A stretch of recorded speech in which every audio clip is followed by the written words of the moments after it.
Hi friends, நான் வந்து called வந்து ஆர்பிஎஸ் வச்சு வீடியோ போட்டிருக்கேன். ஒரு வீடியோ கான்செப்ட் இருக்குது. அதில் ஒரு டிஃப்ரெண்ட்டான பர்பிள் காமிச்சு ஒரு ஃபேவரட் பர்பிள் இப்போ என்கிட்ட இல்லை. அதனால எனக்கு ரொம்ப ஃபேவரட். ஏன்னா வந்து என்னோடய ஃப்ரெண்டு வந்து ஒருத்தன் இருக்கான். பேர் சொல்ல மாட்டேன். என்னன்னா அந்த பேர் வந்து நான் உங்களுக்கு சொல்ல மாட்டேன். அப்புறம் அடுத்த வீடியோ சொல்கிறேன். அப்புறமா சொல்கிறேன். அடுத்த நான் அப்புறமா வீடியோ போடுவேன். அப்போ சொல்கிறேன். அதில் அவன்கிட்ட அந்த கலர்ஸ் அவன் கொஞ்சம் எங்கள் அக்காண்டு வந்து போராடி இருந்தான் வேணும்னு. நான் எத்தனை பேர் கொடுக்க சொல்ல அந்த கலர் சேர்த்து கொடுத்துட்டேன். பரவாயில்ல விட்டுரும், நமக்கிட்டே இப்போ ஆஃபீஸ் இருக்குது. இப்போ வந்து உங்களுக்கு நியூ இயர் போயிருக்கும். நியூ இயர் போச்சு. இப்போ 2026 ரொம்ப ஜாலியாக இருந்திருக்கும்.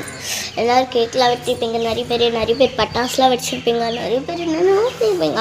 ஆனால் நாங்கள் வந்து நைட்டு கேக் வச்சுருக்கோம். ஆனால் நான் தூங்கிட்டேன். எனக்கு தூங்குறது எனக்கு ஆக்சுவலி இப்போ தான் நான் வந்து சீக்கிரமாகவே தூங்கிடுவேன். நைட்லாம் எல்லோரும் வந்து எங்கள் வீட்டில் வந்து எல்லா லேட்டாக தூங்க சொல்ல, நான் மட்டும் சீக்கிரமாக தூங்கிடுவேன். ஜாலியாக இருக்கும், ரொம்ப ஜாலியாக இருக்குன்னு. நியூ இயரில் என்ன நல்ல நாளே கிடையாதுன்னு நினைக்கிறேன். நிறைய பேருக்கு நல்ல நாளாக இருக்கும். இப்போ வந்து நான் வந்து இந்த வீடியோ முடிச்சுக்கிட்டு உங்களுக்கு நியூ இயரில் ஒரு சாங் பண்ணேன். இப்போ போடுறேன். ஓகே, நியூ இயரில் song. New year song. This is my new year song. Okay, அடுத்த வீடியோ போடுறேன். சரி பாய். அடுத்த வீடியோவில் பாடணும்ல, அதுக்கு